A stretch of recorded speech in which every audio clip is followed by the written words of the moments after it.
እንዴት እንደሚደረግ አላውቅም። ወንድሜ ጃኬቱንም አያምርብኝም ጥሎ ሲሄድ እኔ ብድግ አድርጌ ያደረኩኝ። እኔ ወንድሞቼን በጣም ወዳቸዋለሁ። ኢቭን ጠረናቸው በጣም ይመቸኛል። እና ላኩልያል እንዴት እንደሚደረግ አላውቅም። ብቻ አላውቅም እንዴት እንደሚደረግ ቢቀርብኝ አይሻልም? ሰላም አለይኩም ወራህመቱላሂ ወበረካቱ። ውድ ጓደኞቼ እንዴት ናችሁልኝ? ስለምታዩኝ ኮሜንት ስለምጽፉልኝ በጣም ነው የምወዳችሁ፣ በጣም ነው የማመሰግነው። ኑሩልኝ። የርስቁን በር ግድግድ አድርጎ ይክፈትላችሁ። ሰው ሀገርም ሀገር ውስጥም ያላችሁ እህቶች ሐላል የሆነውን ርስቅ አላህ ይክፈትላችሁ፣ ይክፈትልን። እኔ አሁን ወደ ነበርኩበት ልመለስ ነው ታውቃላችሁ። ስለዚህ ሀገሩን እያጣጣምኩት ነው። ቤቴን፣ ሰፈሩን፣ ምን ይሄ አሮጌ ቤቴን ለእኔ ደስ ይለኛል። ምክንያቱም የአረብ ሀገር ልፋቴ አላኩልያል። ወደ ታሪኩ ልመለስ። በጣም ደስ የሚል ታሪክና ለብዙዎቹ ምክር የሚሆን ታሪክ ነው ይሄ ታሪክ። ባሌ ይቅማል ብላ የፈታች እህት አለች፣ እኔም ማቃት። ባሌ ይጠጣል፣ ባሌ ያልኩት እሺ አይልም። ኦንላይን ማለት ነው። ስደት ላይ ኒካ ያስራሉ።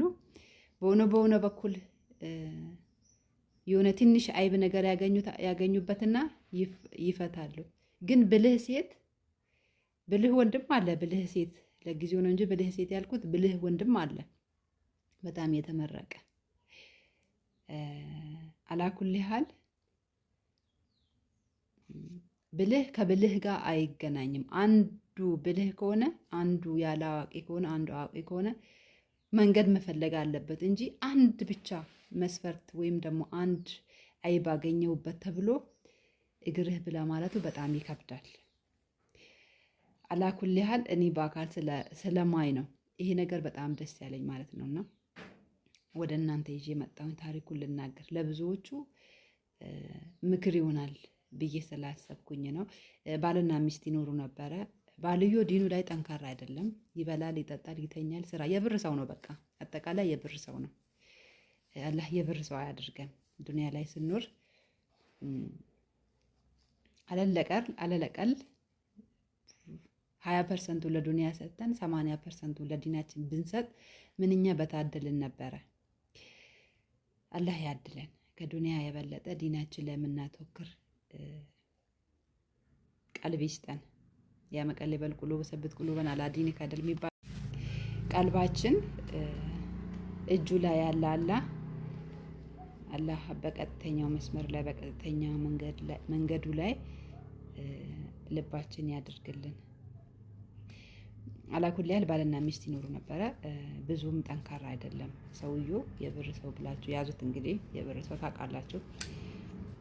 እንቅልፉ ላይ ራሱ ህልሙ ላይ ራሱ ስለ ብር ነው የሚያስበው።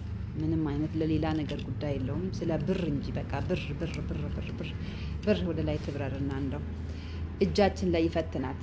ልባችን ውስጥ የብር ፍቅር ከገባ ሰላም አለይኩም እኛ የዱንያ ሰዎች ነን ማለት ነው።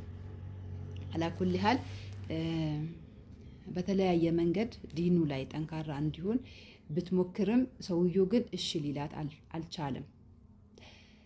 ከዛ ግራ ግብት አላት ማለት ነው። ምን እንደምታደርግ ግራ ግብት ሲላት ሴትዮዋ አንድ ቀን ከስራ ሲመለስ ጂኒ እንደያዘው ነገር እየጮኸች ጠበቀችው ሴትዮዋ ማለት ነው። ከዛም በኋላ እንደዚህ አይነት በሽታ ከቤታቸው ውስጥ የመጀመሪያ ስለሆነ ደነገጠና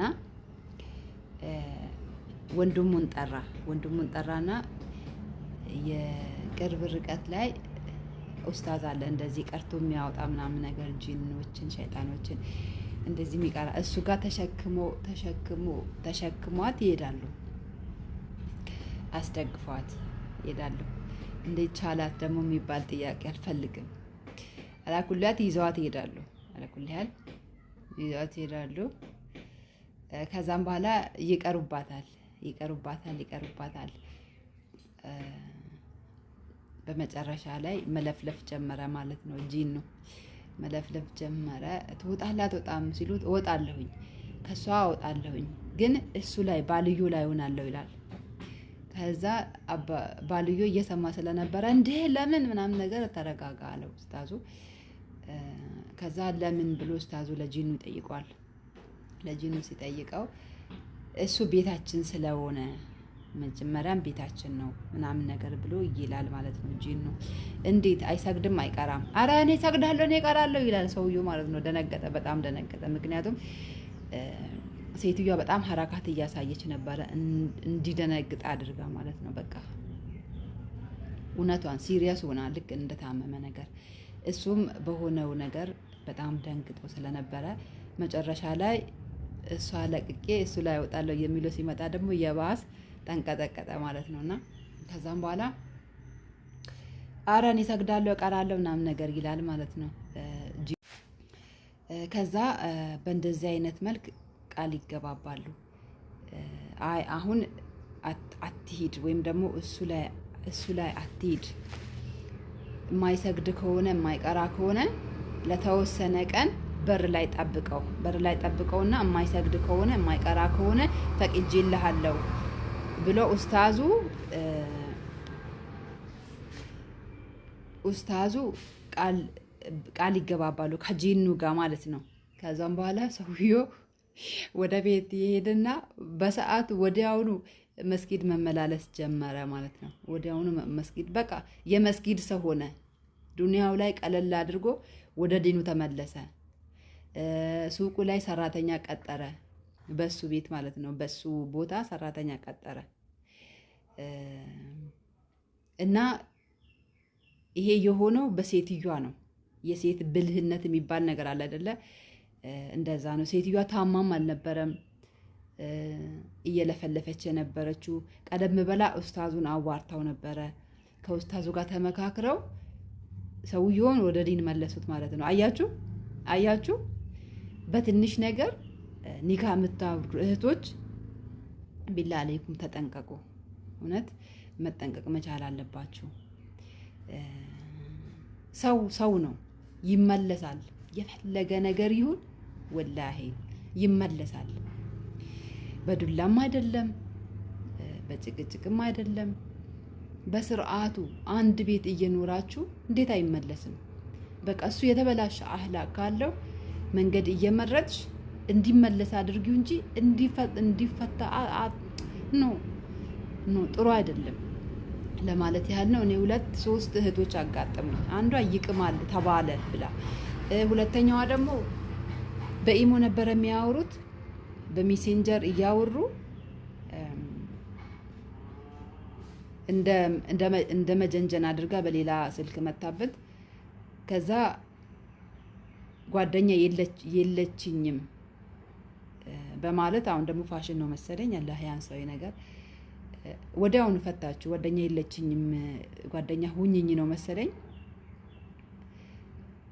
ከዛ እየተጻጻፉት ስክሪንሾት አድርጋ አልፈልግም አለች። አልፈልግም የፈለገ ቢል እኔ ማንነቷን ለማወቅ በቃ የሆነ ለመቀለድ ነው ቢልም ምን ብልም አላምን አለችው ማለት ነው። ከዛ ኒካህ ተፈታ። እንዴት ተሰርጎ እንዴት ስንት ወጪ የወጣበት ኒካህ ወረደ። ያለነው ዱንያ ላይ እንጂ እንትን ላይ አይደለንም፣ አኺራ ላይ አይደለንም። ሰው 100% አይደለም። እና ይሄ ነገር ለብዙ ሰው ትምህርት ይሆናል ብዬ ነው ያመጣሁት። እና ሰው 100% አይደለም፣ ተሳሳች ነው። እንደ ተሳሳች እንደሆነም ደግሞ ይመለሳል። በሆነና ባልሆነ ነገር ንካ የምታወርዱ እህቶች ተጠንቀቁ ለማለት ያህል ነው። ምክንያቱም ሁለተኛ ምን እንደሚያጋጥማችሁ አይታወቅም። ገባችሁ? መጀመሪያ የነበራችሁ ሪሌሽንሺፓችሁን በስርዓቱ ካልተጠቀማችሁበት ግፍ የሚባል ነገርም ደግሞ አለ።